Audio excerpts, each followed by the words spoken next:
So I'm going to germinate. Yes. And I'm going to come back and give you 100K. I promise you that. Only recorded, eh? Record it. That's Record it. When we get out there, that is what we had to do. I would always tell somebody now, even that young people I am teaching and mentoring, I say, yo, you will never be me. I will never be you. I can teach you as much as, but be yourself. My father brought up praise today, knowing that he is deserving of my everything. There's so many ways that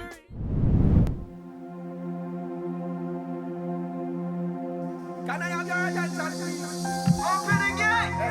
Hey, open up the gates. He's coming. Move up. He's coming. Yo, General coming through by. Nah, you open the gate. Stop coming. He's the original Dan. Yo, don't rock yourself. Attention, everyone. Attention. Move up. General coming. The man is the boss. That is the king of kings. You didn't know?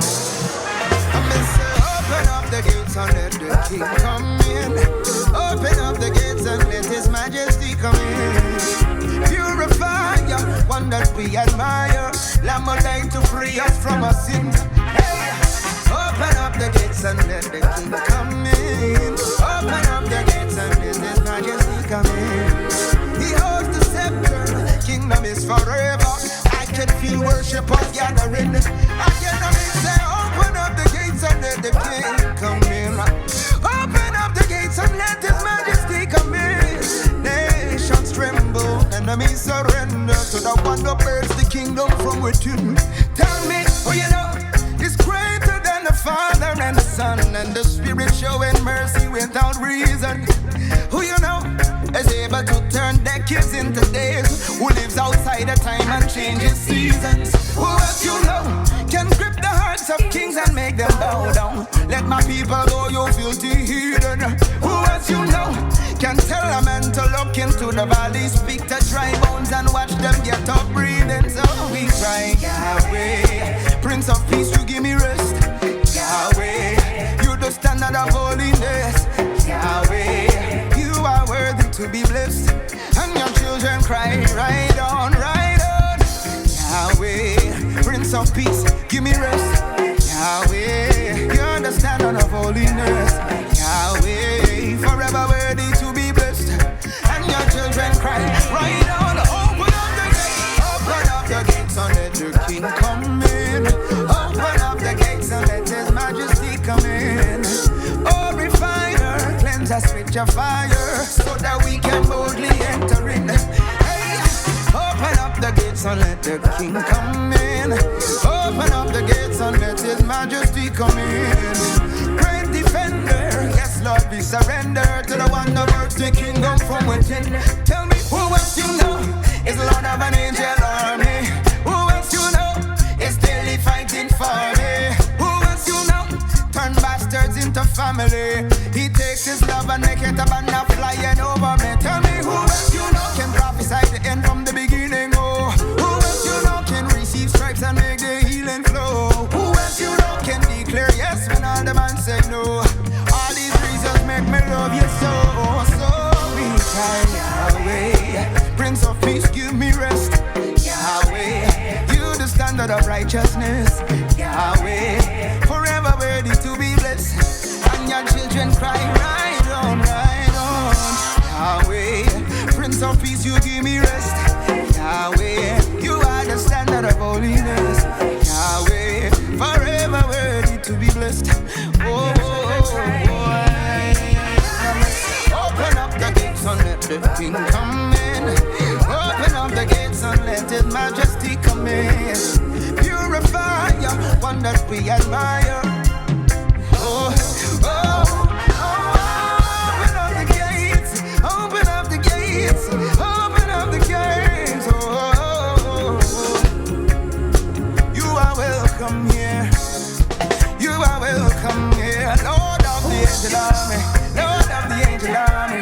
Lord of the angel army. Lord of the angel army. Lord of the angel army. Thunder from heaven. Oh, you love your name. Power in your name. come here. Come dwell, come well. Come dwell, come well. So we Yahweh,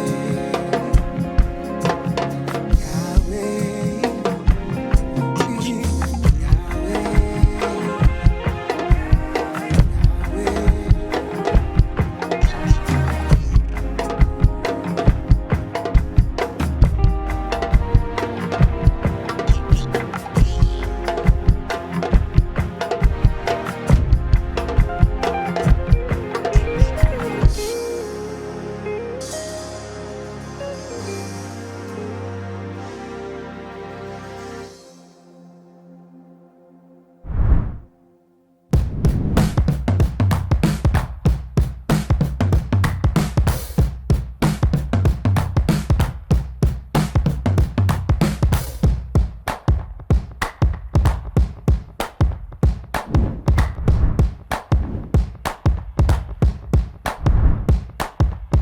Hey guys, welcome to another episode of the Trini Drum Corner. I am Jerome Birch, and you know what we do here. We bring the finest from Trinidad and Tobago to you guys, the drumming community. Alright, today I have someone very special. But before we even get into that, if you ain't like and subscribe yet, I tell you early, do it now. Because this one gonna get deep, gonna get serious. This one in the pocket, right? This one in the pocket. So, a limited time with the gentleman. So, again, right into it. Welcome, Orson Wells, aka RasMax. Yeah, man. Nice to have you, sir. It's our pleasure. If I call you uncle, you'll be offended. Why? I mean, Uncle? Or you yeah, should have. that's the bad boy. Yeah, we are getting old, but Yeah, let me and ease up. I'm not going to call it age. Let me ease up on the uncle for now, no? Alright. Now, you see thing is, for those who don't know, we go way back. A long time, way back. Like way back. You see, I cannot say my age, so I don't want to say how way back. I mean, yeah. before COVID, BC. Yeah, man. Hey, yeah, man. That's all you need to know. Yeah, That's all you need to before know. COVID. So, again, I want to respect your time because we are limited time, and I Let's want go. everybody to get value from this conversation All and right. what you have to offer.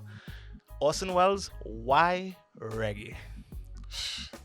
I think like reggae chose me, because my earliest memory growing up, my dad had the records.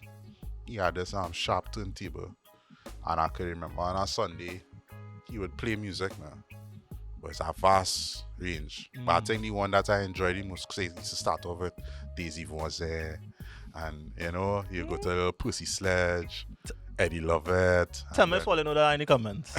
Any names he call it, tell me if you know that any And then comments. he will play some kitchener thing, and then as the evening coming on into the afternoon, I fondly remember mommy and daddy dancing, to the rockers and things. So I fell in love with that vibe now, the bass line, the throbbing bass line. Because he had some speakers. Yeah. So he used to back feel in the the day. music. Yeah. So Yeah. and then he had Bob Marley. So from early I could have identified great music. Because I grew up around a man who knew music, great music. I wasn't exposed to what they used to call raga Right. back yeah, in the yeah, day. yeah. But I was exposed to good music early in life. So you feel it was made because of a rockers boy? a nice Knowing my dad, Yeah. I feel so. I stuck on you or something. Yeah, that makes sense. That makes real sense. Yeah. So, personally, I always thought you was born in Tobago. Nah, I was born in Trinidad and grew up in Tobago. Born Port of Spain General Hospital. Alright. 2:25 a.m. Alright. 15th of July. Guess the day after. I Guess the year. Alright, let's go figure it out now. But Yeah. I'll zoom in on the bed. You'll figure it out. So, I don't know what it is to have a childhood in Tobago. Bring us into that feeling. Growing up in Tobago was decent, I had fond memories are, leaving. I was allowed to leave the house at the age of 5, 6 and go a couple blocks down the road to the basketball court, the football field, play all evening, that kind of thing. Make sure I come home before the spit dry, them kind of lectures. Don't let that shit like come on at all. Yeah, son, I grew up in a household that was heavy on morals, and my mom and dad was strict. Okay. So I was sheltered but exposed a bit because it didn't have what we have today in terms of crime and that kind of thing. It was a little bit more laid back now. So I had a little bit of freedom to, go to the basketball court. We wasn't living too far from the basketball court and the football field. So I was able to, do my boyhood stuff there, But Tobago is a beautiful place. I was living like 20 minutes run from the beach. So on mornings, my dad used to carry me exercising because he said I was lazy. So he used to run to the beach on a morning before school and run back home, get ready for school, that kind of vibe. So that was growing up in Tobago. I mean, I went to Scarborough RC Primary School. From there, I transitioned to Bishop's High School, Tobago, which is a co-ed school, making it known. Bishop's High School, Tobago is co-ed. It's not a girls' school, okay? So, that's why I had my secondary education. And So, when did the introduction of reggae came into your life? Or actually, I should make it a little bit broader. Music. So, it was interesting because, mom started going to church when I was around, I think I was around 8 years old. And from the time I went to the church, I gravitated to the drums now. Yeah. Right? But she would remind me that since I was small, and she used to buy Clem. You remember Clem used to come in her pan? Yeah. I used to always damage the pan after the Clem pan done. So, all you figuring out the age, right? Yeah. Bro. Yeah, all right. So, after that, now, you're going to church and thing, and, I used to play the tambourine. Right. During praise and worship and thing. And then it had one Sunday morning, the drummer didn't come to church. And the keyboardist at the time, a great gentleman, Richard Edu, he say, you, come, play. Just so? That's how the tambourine playing so good? Bro, from tambourine well, to I drums? think his intuition and probably God's guidance, he saw that I was connecting to the music. So he called me out and he mentored me to a point. Alright. You understand? So that is he's the person I could really give the credit to giving me that start on the instrument. Yeah. No, again, there was no training before that. So, No. so let us call you. Well, how it was when I sit down on the drum, I started to play left hand. So everything in Tobago worship them days was soca. You soca everything. Yeah. Winnie's the Lamb soca. At the cross soca.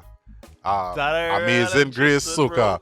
So was soca and reggae. We church was big on soca and reggae. That makes sense. Right? So few slow songs. So the first thing I learned to play was katu katu katu katu katu katu. So that was, and then from I get that experience now, we visit other church choir. I was in the church choir. I used to sing. I used to sing now. How much subscribers I don't get to make Orson sing one? No, not happening. Not happening. So I used to sing now. So the choir used to get invited to sing. Because Canaan Church at the Nazarene choir was a good choir in the time and they were in existence. And I noticed drummers playing this way. Yeah. So then I start doing this. And right hand lead. I didn't know what I was doing, but I started catching on, Yeah. So then I started buying DVDs, right? And I feel I was still on my age here now because this was in the era when Tye Tribbett and them now come out. I want it all back. I listen to life and right. So that was the DVDs because I couldn't play secular music home much. Right. Because mommy was very serious about God. And mommy wanted me in a particular way. So the DVDs I could bring home and play in front of her. But I've been like the Fred Hammonds, the Tye Tribbetts, Martha Munizi. Then was the big Fred Hammond. Israel first DVD live in Africa. Yeah. So them is things that she like, and them is things that was popping back in them times now. Another Lover was the first one by the Yes, that's it. Yeah. So my age now. Yeah. Well, yeah. So that's where that but I think the breaking point for me was the first real DVD that I connected to was Beres Hammond live in New York, right? And the drummer that from then till now is my favorite drummer of all time, Kirk Bennett. Okay. Yeah. So from there I was like, hear this man play, and then his energy, his vibe. So sometimes my body movement could emulate him because I always wanted to be like Kirk now. Yeah. So, How that DVD slip through the cracks with moms though? Well, what had happened was, I think my dad took her to a Beres Hammond concert for Mother's Day. Ah, boy, pops. So remember the songs used to make you rock away. So Yeah. I think mommy get my little blind with the, it's Beres. Say yeah, Nice love music. Yeah. So she's like, all right. So I get thing with the Beres, and So from the age of what age you were when you started playing in church? well, when he called me out, I was 14. 14. Yeah. And then I see in your bio, you said you started playing professionally at 19. So was it just church and development of church playing up until that time? So in leading up to that time, remember I said I was in the choir, so I was singing. Right. And yeah. It had a transition that the drummer went. I think he got married and stuff, and he graduated proceeded to go to another church with his wife and stuff. So there was an opening for me, right? So I started playing drums in church, getting better and whatever, and then the church choir called because so I think my first actual, no I lie, my first gig was my mom. The first artist I played for was my mother. Mom's, I know. Yeah, Mom's mommy. Mom in the choir, or she was a She was in the soloist? choir. But what happened, like, Saturday morning, they would call for a special. Yeah. Right. Mommy up So there. mommy used to be like, so I know, I hear the song home whole week. Yeah. So mommy, my mother was the first artist I played for. And I'm proud of her. Yeah, shout out mommy one Yeah, time. big you up know. mommy, love you. Yeah. She here today. Yeah, mommy was the Yeah. first artist I played for. And then, well, they graduated to the church choir. Yeah. And I think the professionalism started from the church choir. The church choir had a concert at time, and they invited a young group at the time by the name of Blessed Messengers. Right. So they came to the choir. Okay. And them fellas was the so what was Melchizedek order in Trinidad? Yeah. Blessed Messengers was that in Tobago. All Right? right. So I was fascinated by them fellas because they were talented. Donnie, them days the drummer was Woomy, Delvin, Bang, Macarian. I was real into the group now, and their forte was reggae. Once again, Right? they call you boy. So it had an instance where Woomy migrated to study and they didn't have a drummer. And I make a joke. Blessed Messenger, who is Tyron Walters, I met him, right? And we started to be cordial through football and whatever. I just make a joke, I say, I hear you're looking for a drummer, but he say, who tell you that? I say, well, nobody, I just think. He say, what you doing tonight? I say, nothing. He say, meet me down in Bethel now. I say, all right, cool. So I went home from work, paid change, and I went in Maranatha Assembly and had an audition jam kind of vibe. Okay. And the rest is history there. So question, right? It probably come across as a joke, but you was intentional in saying that, or you wasn't too sure. Being honest with you, I wasn't sure I would get accepted now. So I just, like when you're in a two-minded place and you be like, think, what? Yeah, making it all like if they say no, you ain't gonna feel that way. So I just I just threw it out there and that was it. So the next thing is they call it until they come across. But were you ready Bro, for the call? I would say it had to do with anointing, boy. Because at that time I was very green. I didn't know rudiments. I didn't know these things. I didn't have internet. So when guys had YouTube and things, I didn't have it because truth be told, mommy work hard. I didn't have it all, but she made sure that I was good. Yeah. So I didn't have computer, I didn't have YouTube, I didn't have them things. So I didn't know about rudiments and them things. I just know how to play this. I see Cook doing this, I go and do this. I see what was Chris Coleman was playing for Israel. I see he doing that. I will try that. So that was no formal training up until that. I didn't have formal training until I moved to Trinidad. Okay. So you get the call, come down in the little audition. Yeah. Kind of vibes on. So what was the feedback from there? Well, I think because I knew the guys and the guy knew of me, it wasn't a tense environment. Yeah. And because I was a fan of the group, I knew the songs. So like I know the songs, but like certain things I didn't know altogether. So it was I guess it was easy for them to just be like, I do this, do that, whatever. Right. And my first reggae teacher is Donnie McClurkin. Okay. And Donnie McClurkin, he's a gospel artist by the name of Jedediah. Right, I know you're talking about. Yeah. Bad drummer, them days playing reggae bad bass thing. So Donnie was the first man who put me sit down and be like, all right, learn this pattern, learn this thing, whatever. So, and we had a bond that that's how we used to listen to the secular music now. I'm going to sell it out now. We used to buy me DVDs and we up inside Bethel by Dominic House. Tyrone Walters, Blessed Messenger. Yeah. So when Mommy Jermaine work, we taking in Rebel Salute, Sting.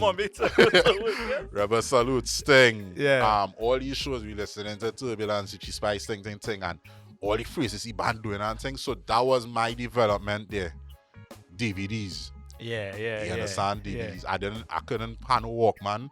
And I didn't have them things. It's them DVDs. Oh, yeah, all right. Don't let that slide. Walkman, he said. He didn't say this man. He said Walkman. And then there's this man. And then there's the first iPod number. That's the gap number. Go ahead. So that was that. So we know the name of the group because there is an artist named Blessed Messenger. Right. But that was the group name. That was the group, because what happened was, I think, bro, that was one of the best times of my life, because I think it was in innocence. It wasn't done for sustainability. It was just we enjoy being around pure each other. Yeah, so we used to go and practice for hours on end, and then go to work the next morning. You're young and you work now. It's like 19, 20, and mommy not letting us stay home. So you're working and you're going rehearsal and thing. And I started doing big shows. Start doing Alpha and Tobago, Sunfest, then get called to do Liberation and Trinidad. Yeah. Wow. So my first major run out on a big stage was Liberation. And that might have been Liberation 2006. You understand? Somebody do the maths right now. Yeah, Liberation 2006. And then 2 weeks after Liberation was Pilgrimage 2006. Pilgrim. Yeah, so I will share you a little story. That pilgrimage was, well, Isaac Blackman was happening. I think that pilgrimage was Dietrich Houghton.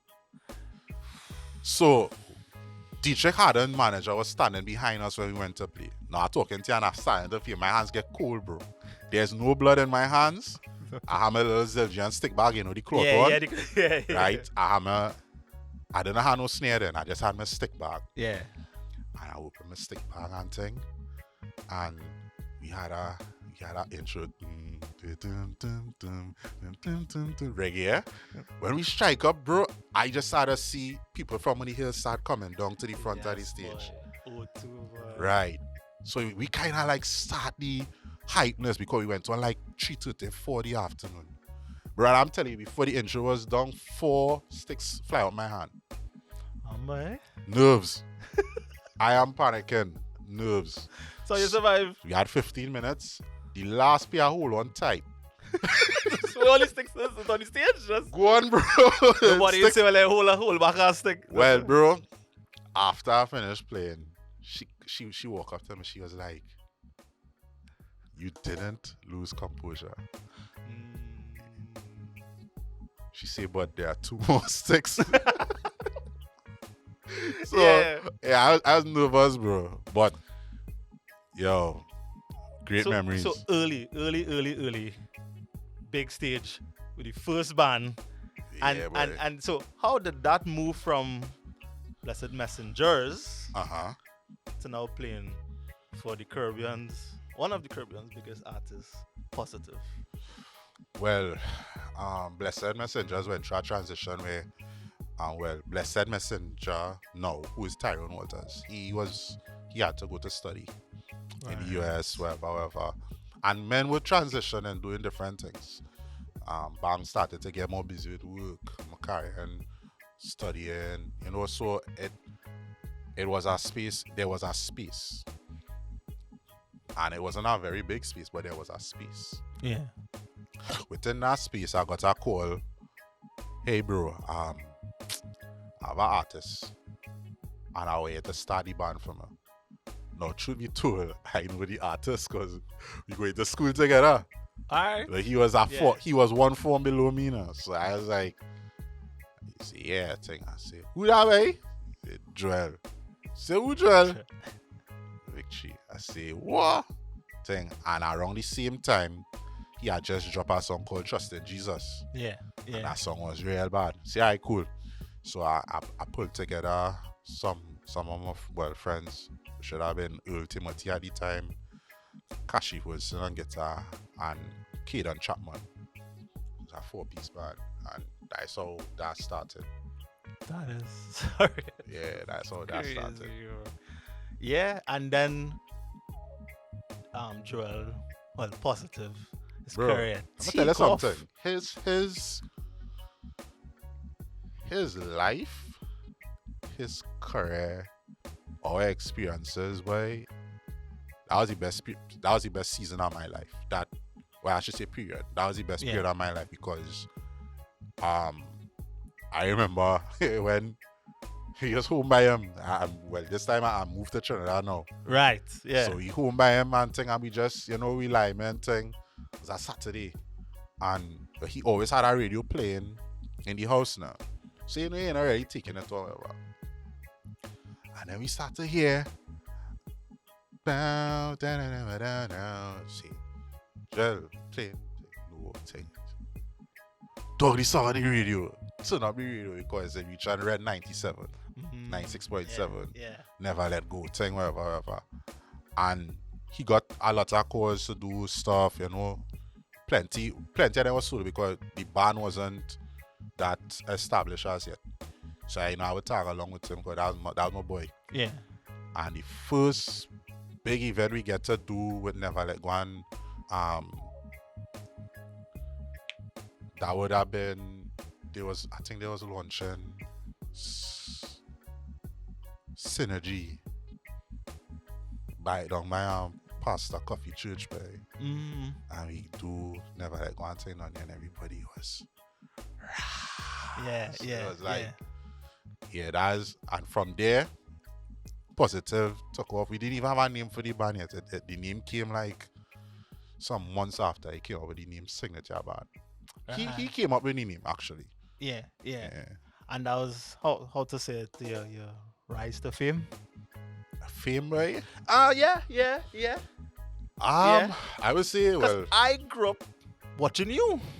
So I thought, you're come trying on. to make my song old now. No, okay. Is it truth? Alright, Is it truth? okay, You talk about okay. pilgrimage, and I was there. Well, I right. just didn't know who you were at the point in time. Right. But I in the crowd screaming. I was like, oh, that real band. So that's what I say. The fame is there because Positive take off. Yeah, bro. And you were with him for how many years? That would have been 9 years, but 9 and something. Yeah, almost a full decade. Yeah, Yeah. 9 and something. Straight to the top. That, bro, I mean, those days it was not like now. Them days was pure passion and grind, but I think, as life goes by, it's hard to get responsibilities and things. Yeah. It's hard to change. But them 9 years way, if I could go back and experience that again, because it's like a hint at dopamine for me now, way. Like, yeah. Like, Joel is one of my favorite artists till this day. Right, one of my favorite artists I ever play for, because the energy and the connect. I think, and it was broader than music. Was our brotherhood. We used to play FIFA together. We used to lime together. When I have, he have. When I don't have, he thing. And it was back and forth. Yeah. We come through the struggle as youths. So then going on stage, it was just a reflection of who we were, and by extension, all the members of the band, those who came and left, thing. We had that synergy now. Yeah. How is important? How to ask this? How important it is to find that within band members, or how do you even create that synergy other than, as I say, FIFA? Well, it ain't gonna be that today. I mean, some men still sweating FIFA and thing, and yeah. Synergy is important in our band. It's very important to find that synergy. It could be difficult to know, because personalities. I remember musicians are emotional beings. And yes, we are. Yeah. So it's like, yeah, some people peak differently, thing whatever. And one thing I will say, and I'll say this openly, Joel was one of the few people who could have tolerated me in the shittiest phase of my life. And thinking back, if I was him, I would have get rid of me long time. Why is it that, boy? Because, bro, I wasn't the best personality wise. Right. But he riled me as a soldier. He correct me when he need to correct, whatever. And I think that was what made us so tight now, the group. Yeah. That's how we used to relate to each other. So it's mainly the environment he fostered in terms of being able to deal with individuals and deal with you. He had a big part of it, because I remember it at a meeting, the whole band was at Orson, because I exploded and I seen that, boy. Yeah. You understand? And they could have get rid of me then, but they didn't. And it was like we love you, but you're unreal shipping us, boy. You go, boy. You understand? Yeah. So when it is you go through them kind of situations, you had to stick together. It was like family. See, why you not go to war for Joel, boy? So you know what, like what you're saying now, because you have your own band. You are the founder. Yeah, boy. Of Kornerstone, the band. And before we get into that and understanding that the stuff that Joel would have demonstrated by his leadership, now you have to adopt that as a band leader. But before we get into that, let's play the second track now. All right. Let's get into that. What's the name of that track? Beating Heart by Positive. Shout out Puzzy. Anybody help you on the track? Well, when he released that album, right, that was my favorite track on the album, and it's because I could identify with the story of the song. Right. So I used to always listen to the song on repeat, and then I just reached out to him and I said, bro, I had this thing to do, but think I could. He said, yeah, no problem. He said the only thing I just had to get the bass line done over, and I called Jared, who is his bass player now, and Jared put on the bass, and that's how that came about. All right, let's get straight into it. All enjoy the second track.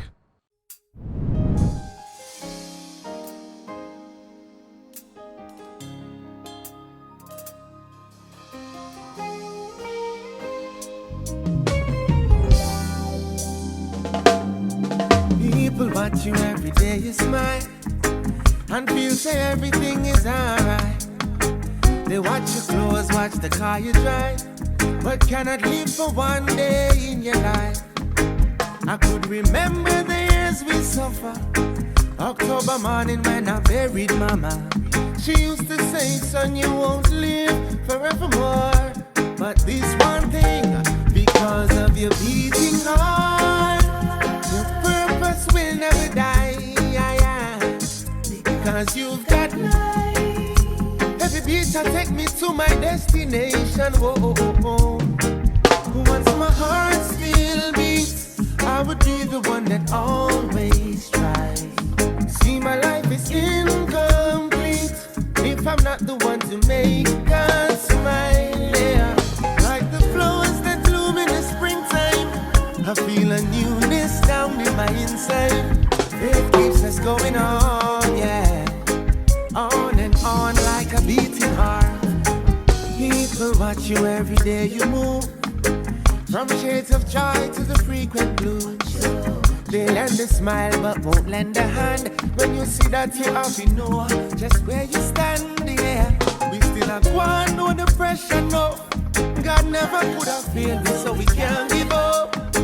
I see my life in the Father's hands. His footprints are in my sand. Because of your beating heart, purpose just can't die. Because you've got life. Every beat I take me to my destination. Whoa, oh, oh, oh. Once my heart still beats, I would be the one that always tries. See, my life is incomplete if I'm not the one to make God smile. Yeah. Like the flowers that bloom in the springtime, I feel a newness down in my inside. It keeps us going on, yeah. On and on and on and on.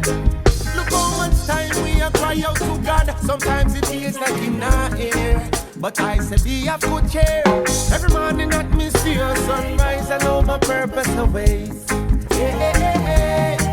Not every day will be the bright sunshine, yeah. But I trust God through the darkest times, yeah. You see the just we have to live by faith. My circumstance made the testimony great. All is hard, says purpose will never die. Oh yeah, 'cause I'm alive. Every beat I take me to my destination. Oh, oh, oh. Once my heart still beats, I would be the one that always tries. My life is incomplete if I'm not the one to make just smile, make it smile, yeah. While the flowers are blooming, bloom on my inside. Keep me going on, yeah. On and on like a beating heart. Oh, once my heart still beats, I would be the one that always tries. See, my life is incomplete if I'm not the one to make God smile, yeah. Like the flowers that bloom in the springtime, I feel a newness down in my inside. Faith keeps us going on, yeah. On and on.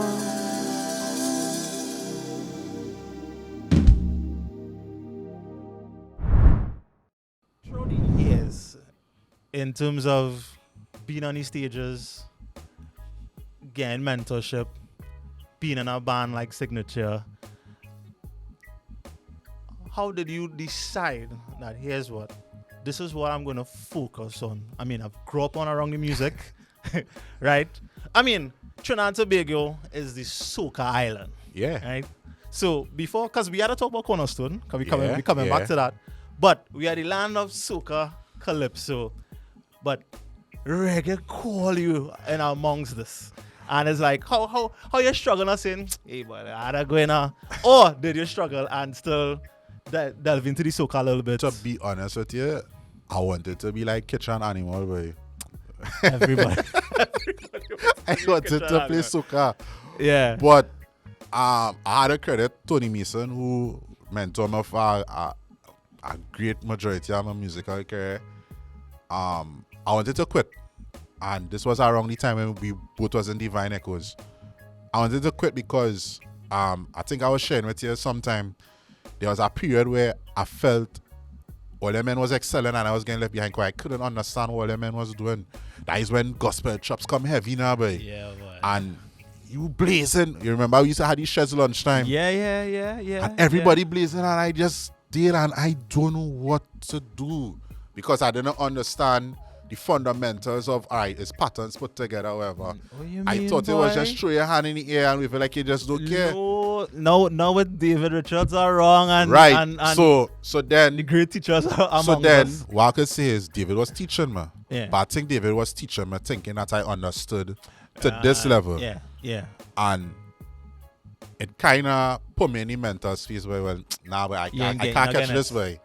I can't catch this. So, around them time, you know, I had the reggae good. Yeah. So you remember, they used to call me to play the reggae songs. So I be like, you know what? Thing. So I pack up my drums to sell it, to quit. I'm telling you, I was in that headspace. And I would say God sent Donnie Mason to call me that night, because normally when we speak, it will be that time any night. It's like 8:30 in the night, Trinidad time. Yeah. He in England. Them time he called me just outside the blue. He said, "Oh, so what's going on?" I say, Mason, where I just get into it one time. I go in and quit, but I fed up at this way. And I explained to him how I was feeling, and I just always use this term because it's here I get this from. He said, if there's a mango tree, you can't sell orange. Sell what you have. He said, there's no way you would try to be a jazz drummer if that is not in you. He said, yeah, you could play jazz. He said, I know you could play this, you could play that. He said, but your niche is reggae. He said, use that. And from that day, I just marketed myself that way. Yeah. It turned around and bite me in the butt after, because I mean, I trying to get into certain circles and things, but be like, nah, he's reggae, boy. He's the baddest reggae man thing. And that used to irk me, boy. As much as hearing it, I never wanted to be known as the baddest reggae drummer. I wanted to be a drummer that you'll call for all seasons. So is there some kind of some kind of confusion between what your expectations were for yourself and the reality of what Tony was saying in terms of just as I said, the mango tree is the mango tree, right? But you are saying, nah, but I want to grow in the apple field. I want to go across by the oranges. Bro, I feel as like I was struggling with acceptance. Right. And I could go real broad, but I would narrow it down. When it is you're friends with men like Alpha Simpson, I talking about we's friends, not just acquaintances. Yeah. Alpha Simpson, Jonathan Hensley, yourself, David Richards and thing. And then when you're rolling to environment and everybody gather, in all transparency, I used to feel like a shadow anyway, because people will come and hail everybody and I will get bypassed. That is because familiarity. Men knew Alpha Face, David Face, whoever. Yeah. Remember, it had no reggae gigs. Okay. So men don't know you. Yeah. They seen this guy around here. Yeah. So it put me in a bubble too then. And then, I was doing the whole positive vibes, whatever. But around that time, that was gospel. A lot of men didn't know that market. You understand? I find that's a very interesting perspective, because that's the thing. There's the masses who grew up with the Blessed Messengers group, saw that group take off, then it transitioned to positive takeoff, and you probably played more and bigger stages than I think, right? Over me. It's possible. It is. Yeah, it is possible. I think it's the truth. I think it's just it's a vantage point of the point of view that I have been outside watching your trajectory. That's another thing too, yeah. Yeah, so I personally, this is me. Yeah. This is me. To me, you were accepted. I probably understand. So we gotta be real here. Every space had its clique. Yeah. Right? Every space had a clique. And I'm not fitting in every clique. So I have stories like that where I could see that. So let me touch on that, right? So that will remember that was the heavy age of gospel chops. Right? Right. Remember, for you to be counted in them days, you had to be blazing. And big man thing, I didn't have nothing. I didn't have a chop in my arsenal.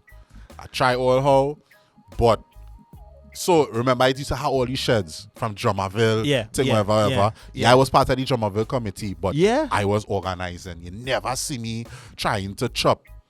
Nobody see you behind the kids. And you shed with us. Yeah, whole group. I think it's perspective. It's perspective because when I play, place get quiet. When you play,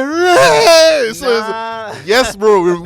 If we deal with the facts, that time, the ray, the hand in the air or the explosion is what everybody wanted to get. And I couldn't achieve that then. You understand? So, right. But you took that as a personal value thing in terms of not being accepted than separating the talent from the individual. That's what you're saying? Yes. In my immature mind then, that's what that was. Yeah. So for the person who is struggling with that now, how did they come to this point to be self-aware that, okay, that was happening back then and you're here now? So I would say if anybody in this time struggling with themselves as a musician, wherever instrument you are in, yes, take example from the greats. Because I took example from my friends, Alpha, Shaquille, whoever. Shaquille come and blow past me. All Shaquille, I know really Shaquille. Cool. Take example from them, but be you. I was getting lost because I was trying to be somebody that I was not. Yeah. That was my problem. My problem wasn't anything other than what was erupting inside of me. I want to do this, and you could call it jealousy too, you know. Because I wanted that. Okay. But I wasn't focusing on what I had. Yeah? So I would always tell somebody now, even that the young people I am teaching and mentoring, I say, yo, you will never be me. I will never be you. I could teach you as much as, but be yourself. Be confident in you. Find you. If it is that you real like jazz, push hard for it. You could bad in soca, push hard for it. You're in reggae, I will teach you everything I know. Yeah. But you had to go deep in yourself, and I think that is what I did for me. I went deep in reggae. Reggae when I'm happy, reggae when I'm sad, reggae at a banker, reggae when me and my girlfriend fall out, reggae when I get mad, reggae have a message for everything. Man. Yeah. So now you're a band leader, a founder, the owner of Kornerstone, the band. Yep. Is it the record band or just? Yeah, I just name it Kornerstone, but people just say Kornerstone the band. Right. In introduction, but just Kornerstone. So how are you dealing with a personality like you within the band? Thankfully, I do have that. Lucky, bro. Thankfully, because, bro, I don't know, but I have like-minded people in the band. Yeah. Everybody in the band is a Kornerstone. And if anybody wants to know what Kornerstone is people who just don't feel a part of something. That's how the band was started. I started the band in a painful period. Yeah. Right? I wasn't getting called for no gigs, whatever. So I say, you know what? I'm going to start my own thing and create my own gigs. Do my own shows and get called for my own thing, pay myself. Yeah. You understand? So that's how Kornerstone started. And it started off with my friends. So Jeremy was on guitar, Ian Ucho was on keyboards, Jared was on bass, David was on keyboards. Yeah. You understand? Was a killer squad. But my brethren and them let me know, bro. You hear your friends, right? Yeah, that's my friends. I could say those are my friends. And this is coming out from the same person that want to be accepted by his friends are the best of the best in their field. I remind you that was an immature phase, you know, you're thinking shit. But what I'm saying is, they let me know, bro, we support your mission, but we can't be here for your mission because they have so many things happening. Yeah. And it was no malice or nothing. Up until this day, everybody still support 100%. Yeah. But they couldn't start a band and do the whole grinding and So I went back to the drawing board and I started calling people who I know could play, but they not really play with nobody. Yeah. You understand? So that's how. Because you need availability. Yeah. Men was willing to sing, and you know, and it so happened that the men that pulled together at that time, each had a story where they felt inadequate. They felt like, you know, they could have like. So that's how the mission at Kornerstone, because everybody like-minded. No? So can I say this is also part of your mission? Of course. And you see, and that's why I find, for me personally, I needed to have your own house. Yeah. I don't care what anybody say. He is one of the cornerstones of Trinidad and Tobago drumming. No matter in the seasons before, right? He didn't believe that he fit in. Orson was always around. He was always a part of. You might say you didn't get the heel out when everybody come in the room and but bro, like the longevity that you have in this space, because you're still in this space. True. I not even in this space like that. If I wasn't doing this, you wouldn't be seeing me. That's your choice too. I mean, it is my choice. Because I mean, today or tomorrow you jump back on this and you start taking it serious, bro. You going on just like shock. Yeah, I appreciate the compliment. No, you had to be real. Yeah. You know, because I mean, you had a more solid foundation than I had. Yeah. So I think it's like riding a bike. That is true. It's like riding a bike. That is true. Let the people know what some of the gigs, because I see Kornerstone playing on some big shows among some big artists. Let the people know from your mind and your situation where you say, hey, what? Nobody not opening a door for me. I open my own door. I start in a band. Let the people know from having a concept in your mind and actually fleshing it through, where the band reach and who the band play amongst. Boy, the first ever major gig that the band did, well, even before the band was named Kornerstone, we did Tobago Jazz in 2017. That was the first gig we ever did, Tobago Jazz, playing for artists by the name of Arita. Right? So she had named the band Arita and Worldwide. Like, okay, you rock with it. But then, you know, we started progressing and thing, and Mr. King, big up Mr. King. Mr. King is a legend in his own right in the reggae market. And I went to him. We had an informal meeting. It was like a meetup. So my business partner is Brennan Virgil. Right. Now, I could tell you this. I wouldn't be who I am if it wasn't for a man like Brennan Virgil, because plenty times Brennan would, hey Orson, come back, boy. Hey Orson, now Orson, thing. Up until this day, advice, music, business, life, brotherhood. Brennan Virgil is one of them fellas. And Brennan bring Mr. King and thing, and I pitched the idea to Mr. King, and Mr. King was like, Trinidad and Tobago need something like this. So here what we will do. I will pull my friends, and let them give all their hearing. And he pulled Sasha, Prophet Benjamin, Ziggy Rankin, all the major King David, all the major reggae artists. Come and take a jam with the band. And that is how we get the introduction. Wow. And then we started a series where we were going to do we did some filming, but that thing never released. And I kind of salty about it, but God knows why it didn't release. Yeah. Right? Yeah. But that's how we get introduced to the artists. So then the artists started knowing, all right, it had this group. Them fellas good. Yeah. Fellas like, no, when we started, we was good. But from where we would then to now is like totally different in the sound and everything. Because men took the mission and they grew with it now. Yeah. So there was a lot of growth. And bro, I still amazed as to what happening. But to name some of the artists you work with, well, Mr. King, Sasha, Prophet Benjamin, King David, Jah Melody, Jalifa, Jelano, we play for Prince Swanee, we play for Rian Elborn. We do a little Trinidad segment in Magnum. Play for Queen Omega. Recently we do 2 Jamaican artists, Iberman, Luton Fire. Them, I mean, to the normal person on the ground, they might know who Iberman, Luton Fire is. Yeah. But them is some big ones though.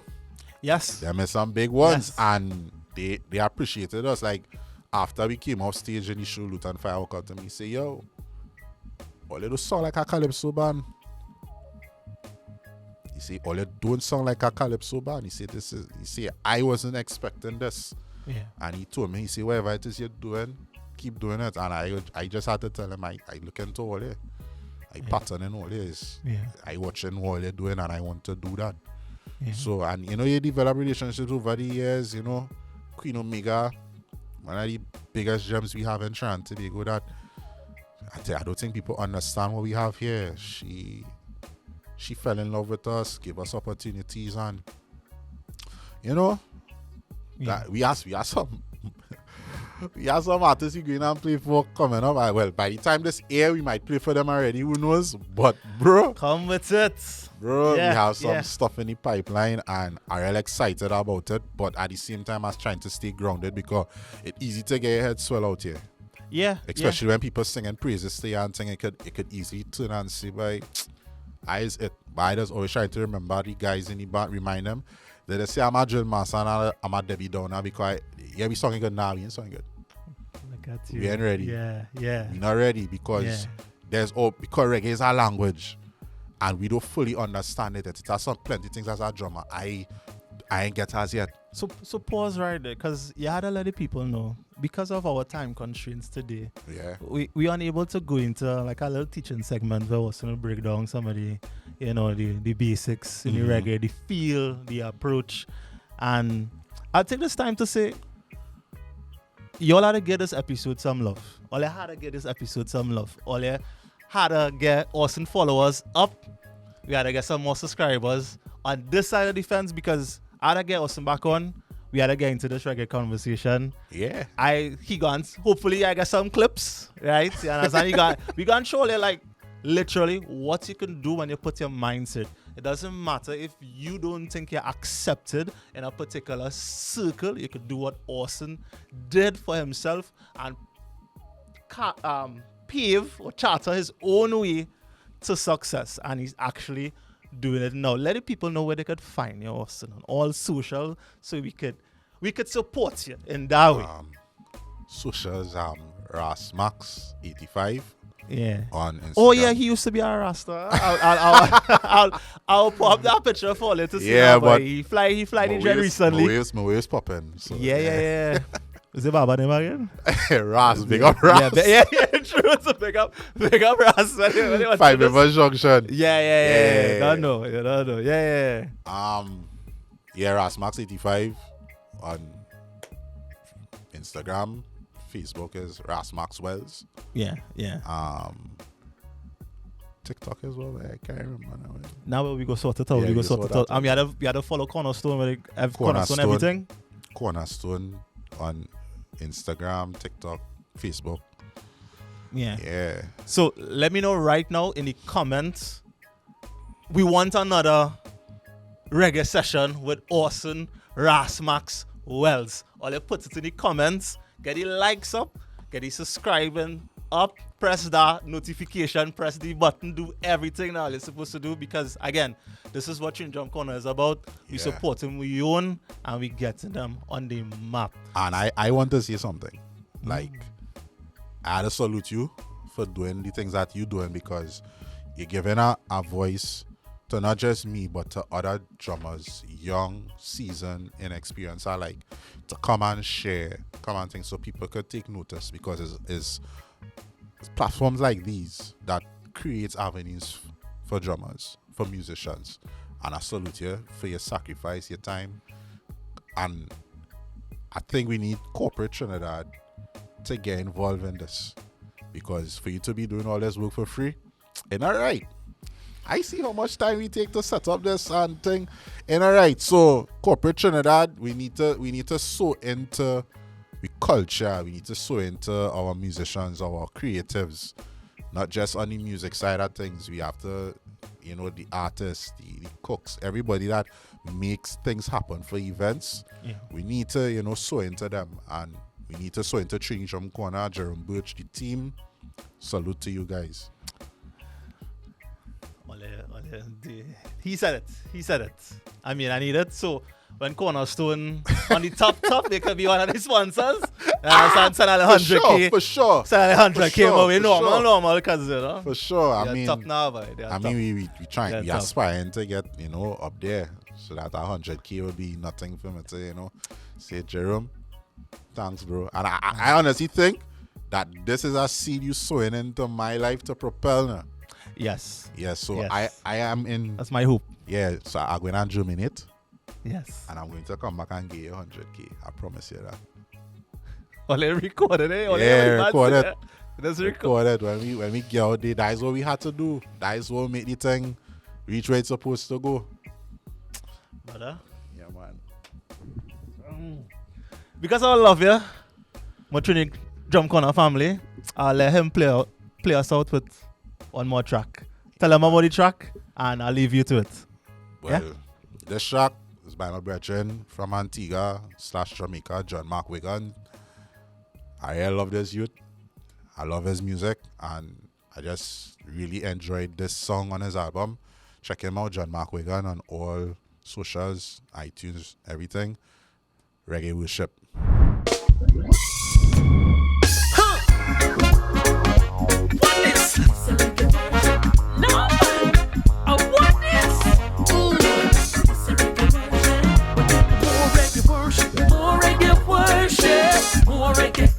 More reggae worship again, more reggae worship. Make my praise the King again. More reggae worship. Give me more reggae worship again. More reggae worship. I brought a praise to my Father, brought a praise to Thee, knowing that He is deserving of my everything. There's so many ways and reasons to worship, but right now I need a reggae rhythm. Oh, here's my offering. I give you more reggae worship, more reggae worship, more reggae worship again, more reggae worship. Make my praise the King again.